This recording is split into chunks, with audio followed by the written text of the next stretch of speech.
Hi friends, പുതിയൊരു വീഡിയോയിലേക്ക് എല്ലാവർക്കും സ്വാഗതം. അങ്ങനെ പാപ്പിതനോടും രോഹിത്തിനോടും ബാലേന്ദ്രൻ ചോദിക്കുകയാണ്, ഒരു പെൺകുട്ടിയെ രണ്ട് പുരുഷന്മാർ ചേർന്ന് ബലമായിട്ട് പിടിച്ചു വലിച്ച് പുറത്തേക്ക് കൊണ്ടുപോകുമ്പോൾ നിങ്ങളൊക്കെ എന്ത് നോക്കി നിൽക്കുമായിരുന്നു? ഓട്ടെ, നിങ്ങൾക്ക് പ്രതികരിക്കാൻ കഴിഞ്ഞില്ല, അവർ വലിയ ആൾക്കാരാണ്. പക്ഷേ എന്നിരുന്നാലും എന്നോട് വന്ന് നിങ്ങൾക്ക് പറയായിരുന്നില്ല ഒരു വാക്ക്. ഞാനിങ്ങനെ ഇവിടെ നിൽക്കുന്നില്ലേ, അപ്പോൾ ഈ ക്രിമിനലുകളെ ഇങ്ങനെ വീട്ടിൽ കയറി ഭരിക്കാനായിട്ട് നിങ്ങൾ അനുവാദം കൊടുക്കണോ എന്ന് ചോദിക്കുകയാണ്. അപ്പോൾ രോഹിത് പറയാണ്, അതിന് അവരാരും ക്രിമിനലുകളല്ലല്ലോ അച്ഛ. അല്ലേ? ക്രിമിനൽ അല്ലേ? ഈ നിൽക്കുന്ന അലീനയെ മയക്കുമരുന്ന് കുടിപ്പിച്ച് റേപ്പ് ചെയ്യാൻ ശ്രമിച്ച ആ ഹരി ക്രിമിനലല്ലടാ എന്ന് ചോദിക്കുകയാണ് കേട്ടോ. അപ്പോൾ രോഹിത് ഒന്നും മിണ്ടുന്നില്ല. അവരെ കൂട്ടത്തിൽ കൂടി നീയും കൂടിയിട്ട് അതിന് ശ്രമിച്ചതല്ലേ, അപ്പോൾ നീ ആരാ? നീയും ക്രിമിനലല്ലേ എന്ന് ചോദിക്കുകയാണ് കേട്ടോ. അതിനും രോഹിത് ഒന്നും മറുപടി പറയുന്നില്ല. പിന്നെ നിൻ്റെ കൊച്ചച്ഛൻ, ഇത് ഞാൻ കരം കൊടുക്കുന്ന വീടാണ്. ഈ വീട്ടിൽ അതിക്രമിച്ച് കയറി ഈ വീട്ടിലുള്ള ഒരു സ്ത്രീയെ പിടിച്ചു വലിച്ച് പുറത്താക്കിയിട്ടുണ്ടെങ്കിൽ അയാൾ ആരാ? അയാൾക്ക് അധികാരം കൊടുത്തത് ആരാ?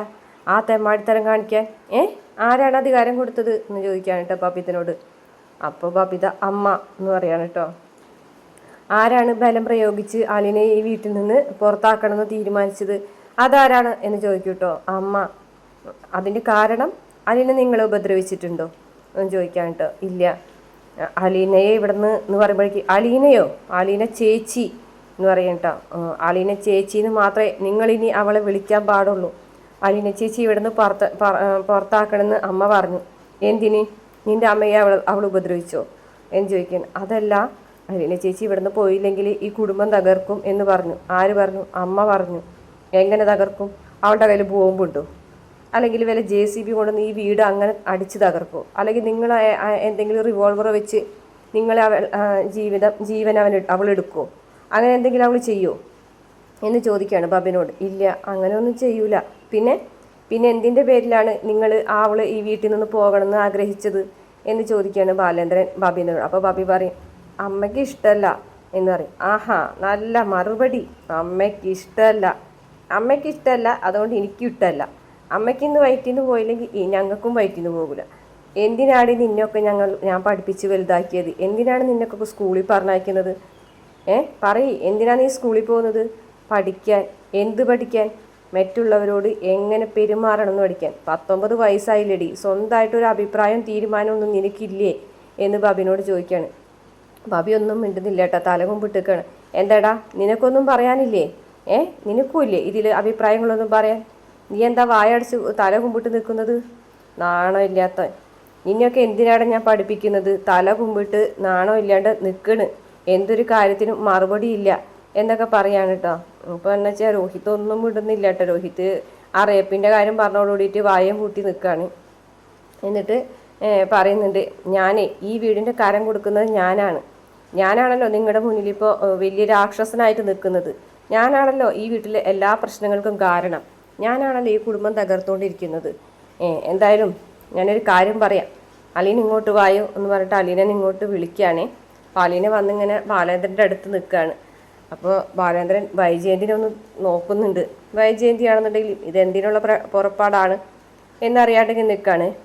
അലീനയുടെ തോളിൽ ബാലേന്ദ്രൻ കൈ വയ്ക്കുന്നതോടുകൂടി ബാബിയും രോഹിതൊക്കെ ആകെ ഞെട്ടാണ്. എന്നിട്ട് രണ്ട് കൈകളും തോളിലെടുത്ത് വെച്ചിട്ട് പറയുകയാണ്, ദേ ഇന്ന് ഞാനിപ്പോൾ നിങ്ങളോടൊരു കാര്യം പറയാൻ പോവുകയാണ്. ദേ ഈ നിമിഷം മുതൽ, ഇന്ന് മുതൽ ഇവൾ ഈ വീട്ടിലെ സെർവൻ്റ് അല്ല, ഹോം നേഴ്സല്ല, ജോലിക്കാരിയല്ല. ഇവളെ ബാലചന്ദ്രമേനോൻ്റെ മകളാണ് എന്ന് പറയാണ്. ഇത് കേൾക്കുമ്പോൾ വൈജയന്തി പിള്ളേരൊക്കെ ആകെ ഞെട്ടിത്തിരിക്കുകയാണ് കേട്ടോ. അലീനയാണെന്നുണ്ടെങ്കിൽ സന്തോഷം കൊണ്ട് ഇങ്ങനെ കണ്ണൊക്കെ ഇങ്ങനെ നിറയുന്നുണ്ട്. കൃഷ്ണമോൾക്കും നല്ല സന്തോഷമാണ് കേട്ടോ ബാലേന്ദ്രൻ അങ്ങനെ പറഞ്ഞതോട് കൂടിയിട്ട്. എന്നിട്ട് ബാലേന്ദ്രൻ പറയാണ്, ഇത് ബാലേന്ദ്രൻ്റെ മകളാണ്. ഞാൻ അലീനയെ ദത്തെടുത്തു. ഇനി എനിക്ക് 3 പെൺമക്കളും ഒരു ആൺകുട്ടിയാണ് ഉള്ളത്.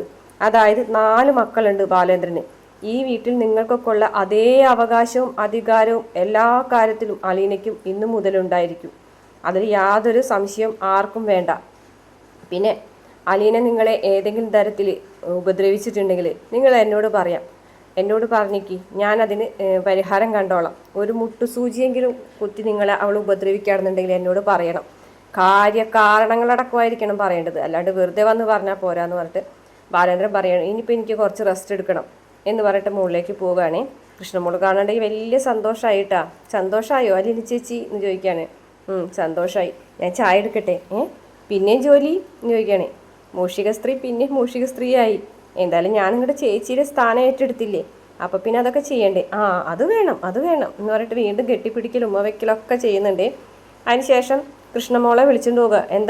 എന്തിനാ അമ്മ എന്നെ വിളിക്കുന്നത്, നീ വായോ, എന്താ ഇവിടുന്ന് കുറച്ച് പിടിച്ച് പുറത്തേക്ക് തള്ളാനാണോ വിളിക്കുന്നത്, നിന്നോട് ഇങ്ങോട്ട് വരാനല്ലേ പറഞ്ഞത് എന്ന് പറഞ്ഞിട്ട് ദേഷ്യത്തോട് കൂടിയിട്ട് അങ്ങോട്ട് വിളിക്കുകയാണ്.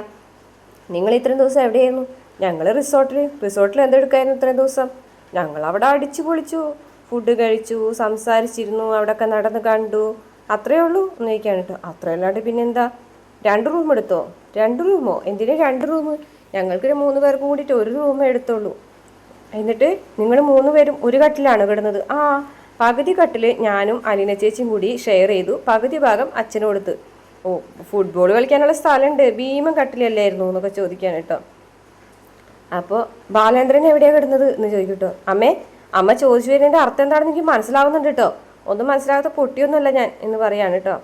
എന്നിട്ട് അമ്മയോട് ഞാനൊരു കാര്യം പറയാം, അമ്മ ചെയ്യുന്നതൊക്കെ തെറ്റാണ്, അമ്മ ചെയ്യുന്നതും അമ്മ പറയുന്നതൊക്കെ തെറ്റാണ് എന്ന് പറയാം കേട്ടോ. നീ എന്നെ തെറ്റും ശരിയൊന്നും പഠിപ്പിക്കേണ്ട എന്ന് പറയും.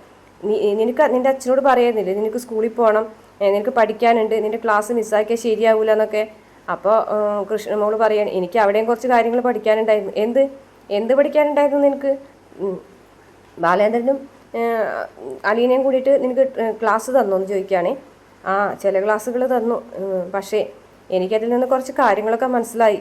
അമ്മനോട് ഞാനൊരു കാര്യം പറഞ്ഞിരിക്കാം, അച്ഛൻ്റെ അടുത്ത് വഴക്കിന് പോകരുത്, അച്ഛന് ഇതിനെ കൂടി താഴാൻ പറ്റില്ല, അച്ഛനെ ബുദ്ധിമുട്ടിക്കരുത്, ഇതിനും താഴെയായിട്ട് പോകാനോ അച്ഛന് ഇനി ഒരിക്കലും കഴിയില്ല. ദയവേത് അച്ഛനായിട്ട് അമ്മ വഴക്കാകാൻ പോകരുത്, ഇങ്ങനെ തന്നെ പോട്ടെ, കാര്യങ്ങളൊക്കെ ഇതുപോലെ തന്നെ പോട്ടെ, സ്മൂത്തായിട്ട് പോകുന്നതാണ് നല്ലത്. അമ്മയുടെ ജോലി നോക്കി, അമ്മയുടെ മക്കളെ നോക്കി, ഈ വീട് നോക്കി സന്തോഷത്തോടു കൂടി ജീവിക്ക്, മനസ്സിലെ വിഷം എടുത്ത് കളയാൻ ദൈവത്തിനോട് പ്രാർത്ഥിക്കുക എന്ന് പറയട്ടോ. അതൊക്കെ എന്താണ് വേണ്ടതെന്നേ ഞാൻ തീരുമാനിച്ചോളാം. നിനക്ക് നിൻ്റെ അച്ഛനും അവളും കൂടിയിട്ട് സ്റ്റഡി ക്ലാസ് തന്നിട്ടുണ്ട്, പക്ഷെ അതൊന്നും എൻ്റെ അടുത്തേക്ക് വേണ്ട, എനിക്കറിയാം എന്താണ് വേണ്ടതെന്ന് പറഞ്ഞിട്ട് ദേഷ്യത്തോട് കൂടിയിട്ട് പോവുകയാണെ.